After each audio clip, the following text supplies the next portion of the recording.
Hello there, Adam Franklin here, and I've actually realised I've just hit the 100 video mark for this 100 video and 100 day challenge. Now that was a challenge set out by my coach, Taki Moore, about 4 months ago when I did his workshop down in Melbourne.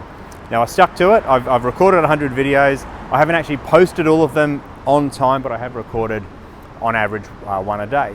So I'll probably put a full stop in this project for now. I have loved it and I will continue to do them sporadically or even quite frequently, just not that one a day type of commitment.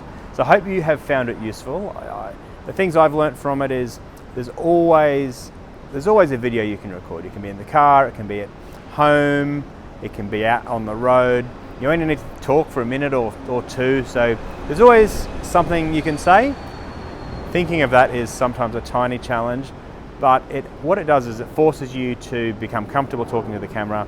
It forces you to actually talk to the camera just like it's a friend, and not like a video that talking to 50 Facebook friends at once. I've really enjoyed showing people behind the scenes of, I guess, where I'm at and what I'm up to, what I'm thinking about, what I'm reading, what I'm attending. So that's really cool. So this certainly won't be the last of me, but probably not every single day.